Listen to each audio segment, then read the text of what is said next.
people come in and they ask, what is the difference between therapy and coaching? What might work best for me? The way I explain it is with a metaphor. Like, let's take, for example, flying an airplane. People that come in for therapy a lot of times feel like they have their demons hanging onto their legs and they're paralyzed and can't even seem to get into the airplane, to get off the ground and get going. People that come in looking for coaching are people that have already boarded the plane, they know where they want to go from point A to point B, but they seem to be going in circles around and around and around, and they just need some guidance with some goal setting, some objectives on how to get from point A to point B in a very practical manner. So for both coaching and psychotherapy, I use a cutting-edge, scientifically researched model called acceptance and commitment therapy. ACT helps people, whether they have therapy-type problems or they have coaching problems. It really helps them connect to the intrinsic values that get them motivated and moving in a direction that they want. It is a scientifically researched modality, which means that there is evidence that is proven that it does work in coaching relationships as well as therapy relationships. And the basic core of ACT is psychological flexibility. Sometimes people refer to this as the noticing or the observing self.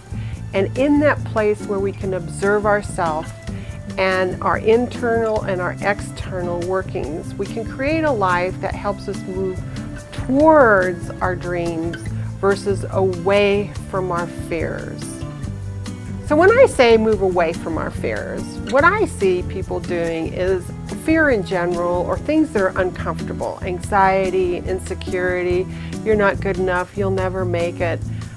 You know, you have your favorite critic inside of you. I often call them the demons. We move away from those fears, and all of us do this, okay, by engaging in behaviors that really don't take us in the direction of our dreams.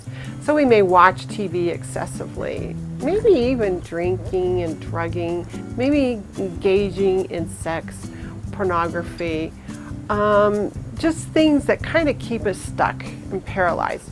And those things may work on a temporary basis, but in the long run, those kind of things don't work in moving you towards the life you really want to have.